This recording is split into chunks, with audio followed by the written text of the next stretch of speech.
Hey everyone, today we're going over how to price fall cleanups. We're gonna go over the two strategies we have used, really the two most popular, and then we're gonna talk about how we've got a twist on the one we have decided is our favorite that we've had the most success with. We're gonna tell you about that at the end. But we're gonna go through these two tactics, and we're also gonna talk about the variables that come up. And if you've ever done fall cleanups with leaves and everything else, there are a ton of variables you can get into.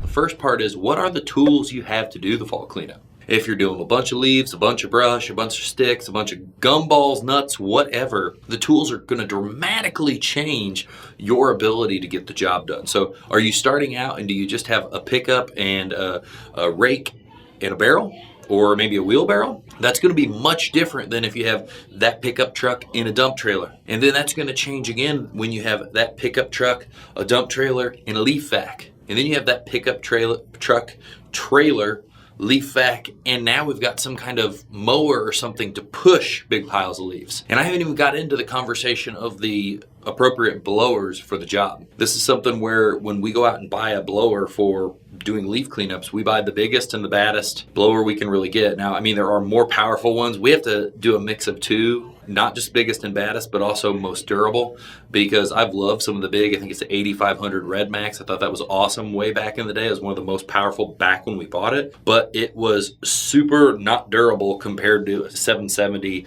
Echo, right? And so what all kinds of equipment do you have?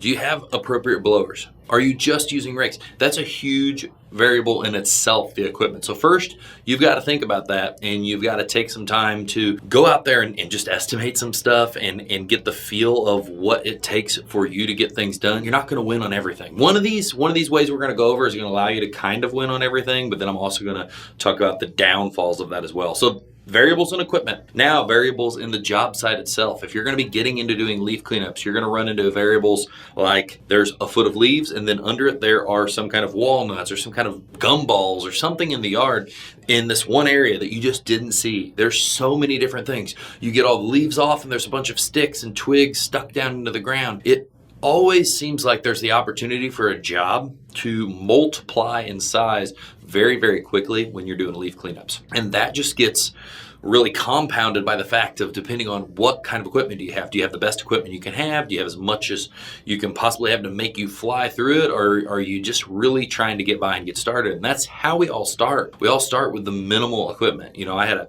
backpack blower and a flatbed trailer that we put 4x8 plywood up on the side of, and then put a strap over it to hold it all together when we first started doing leaf cleanups. And then that just kind of grew and grew and grew. And that's how everyone does it, you know, unless, I guess, if you start out with a lot of money and you're able to just buy everything you need. That wasn't the case for me. I started out with no money, and I had to spend that very, very cautiously on everything that we absolutely had to have, and then we just expanded that along the way. So variables are going to be a huge, huge piece of this. That was just one of the things. One of the other things that's horrible in leaf cleanup season up north is it seems like every time you're cleaning up leaves, there is wind. And so now the wind is working against you. You're trying to push the leaves out of the lawn, and it is trying to push the leaves back in, and it's just a constant fight. And so the more you blow leaves into the air, the more they blow away. And the drier and the fluffier are, the more everything just floats. And that's why sometimes pushing them with a mower, even if it doesn't have a rake on the front of it, if you can just drop the deck down and push it, can be a really, really good strategy. So that's just some of the variables, tight nooks and crannies and all kinds of other things. The variables can go on and on and on, but that's what really makes the job and the estimating hard. And now let's get into the two ways to estimate these. Okay, one is hourly, and this is how we really started off. We started off with hourly on everything. I would occasionally do a set price, and that's the two ways. We're going to get that over with right now. There's hourly and the fixed cost, right? So when you charge for every hour, each individual person is on the job, so don't get confused. If there's 5 men out there and they work for 1 hour, that's not 1 man hour, that is 5 man hours. So hourly is keeping track of man hours. Fixed cost is doing an upfront estimate of the amount of time it's going to take to do the job. So when you do hourly, I think a lot of people start off this way.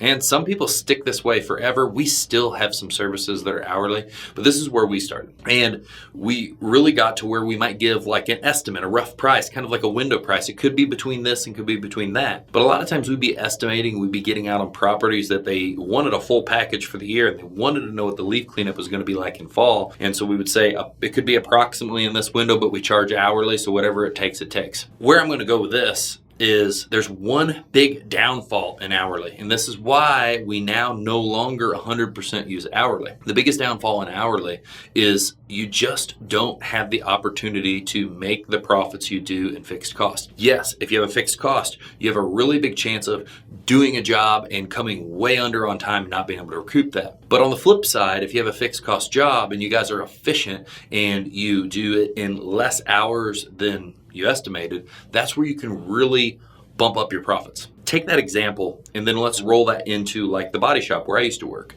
Every time we estimated to fix a dent, we would say 2 hours. It was a 1 hour dent. So we were assuming it was going to take 1 hour, so we billed for 2 hours, and we were always trying to beat that time. And then that time also gave you some option to, like, if you didn't go as well as you thought it would, you still had that buffer. But if it went awesome, you got that extra profit on top. And that's what fixed cost allows you to do that hourly just it doesn't. That's where it falls short. So when we have a bunch of crews out there and they all have revenue goals for the day, the crews that are running hourly routes just get annihilated because it's so much harder for them to hit their numbers. Because where they're going to get hour for hour all day long and do decent, they don't have the opportunity to go in and do a $100 job for $50 worth of time, right? Or $50 worth of expense or budget or whatever you want to say. And so that's the big downfall of hourly. Now, fixed cost. Like I said, the downfall is, yes, you could come way under or the job could go way over on time and you could really take a beating. But the other side, it's really, really good and you can make a lot of profit. And I tend to think with the volume we do, we really overall make out, because if we lose on a couple, we win really big on a couple and they're going to average, and overall we profit better with this model. Now, there's a couple special things that we've wrapped up into this that I want to give you to think about. And none of this is saying whether you should do it one way or the other. I'm just telling you how our business transitioned. Started hourly, now we're at fixed cost. And how did we get there? We took all those hourly times, we saw everything we did, and we looked back year on year on year on houses, and we started converting all our homes over to fixed cost, because we realized on average out of all these years, it never took longer than X. So we're able to go back and assume that it's going to be pretty close every year. Now, the only issue with assuming is it makes an ass out of you and me. But this is where the one little caveat comes on. We have an hourly model, but then with a footer in the boilerplate of all the estimates that if it does go over on time, we will charge additional. So it's a safety net, right? It's allowing you to get all the upside of the potential profit if you're able to do it in half the time, with a safety net of being able to charge a little bit more. You're still going to be less profitable, but you're going to recoup some of those profits and you're not going to just immediately go negative. So this is the transition our business has taken, going from the strictly hourly model, and then it's been into now the fixed cost model. And hourly can be very, very hard for a lot of people to bite off. That's one thing, and I get it. People want to know what's it going to cost to do my cleanup. They are a little less leery about the footer that says, hey, we'll bill if it goes over, because then they have the opportunity to say, hey, I just want to cap it at that, or like see where it's at, and we can kind of go from there. We have a lot of clients that say, I want it capped at this many hours, just get it as close as you can. That fixed cost is much easier to sell people, and it's much easier to bite off and budget. And a lot of times when you've been doing this for a long amount of time, you're going to come in on budget on this and you're going to nail it. Now, a variable that I didn't talk about, a variable that hit us a few years ago in Illinois, though, where the hourly really probably saved us, but this fixed cost model with the hourly ultimately still saves us, is we just had torrential rain. When you get into leaves and all this stuff and it's just mucked down by rain, it gets to the point where you can't even hardly use a leaf vac to suck it up. And it's just the ultimate challenge to try to get your job done. It's just you're scraping and clawing to try to do everything, and it just expands the times. It might take an hour one year, now it takes 2 hours to do it, or an hour and a half. It can double it in time, really depending on the situation, because water and leaves and muck and stuff, it is nothing but trouble when it comes to leaf cleanup. So give yourself a chance to look at this and think of, what do I want to do in my business? I would say if they're tiny and you want to just give an estimate right off the get, that's no problem. Try to do a fixed cost estimate. What I will say is a trick for doing a fixed cost estimate is when I used to say, oh man, it's going to take this much time. I used to always estimate it take one guy. For me, it's much easier to say 2 men here for 1 hour, 2 men here for 1 hour, 2 men here for 1 hour. I don't know what that trick did to my psychology that made me start estimating better, but it was way better than, hey, I think this is going to be this many man hours. It was this many crew hours, and it became much easier to see. And I think it's probably because I overestimated a little bit, just because I knew the kind of time that it could take. So that's going to be a little trick that helps you. But if they're big, and we still do some that are massive, we'll do them hourly, because we just can't lose on it, because yes, we're not going to be as profitable, but we can't take a big loss on the property because it doesn't make sense. Sometimes we don't tie those two together and do the fixed cost. We do just the hourly because it's massive, and we give them a big window of where it could be. So you can use a mix of these. I would say when you want to be as profitable as possible, you really look at your numbers and you end up at a fixed cost, and you're always constantly trying to drive teams to beat those times. When you're starting out, hourly may be easier because it's going to protect you from something that's very unknown to you, and you're not going to always be giving fixed cost estimates and then it's way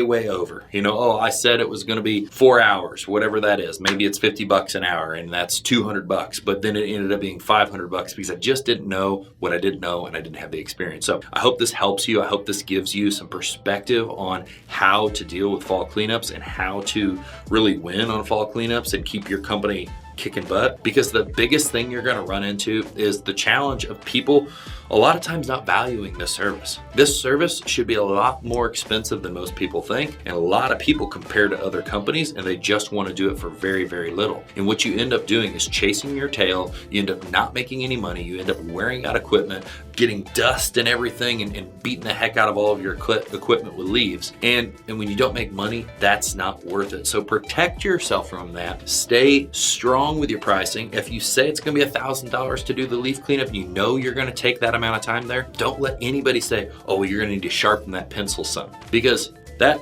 sharpening the pencil is taking from your team, your family, and your livelihood, and the potential to grow your business into the future. So no, I will not sharpen my pencil. My goal is to stay in business and continue serving more people just like you at a higher and higher rate every year with a bigger and better team that gets great pay and all the benefits that we can provide. So hope this has helped you. Hope this has given you some insight. Hope this gave you a little mindset boost at the very end about how to be thinking about pricing these fall cleanups and how to be standing true in your prices. Good luck. Go out there and clean up some leaves.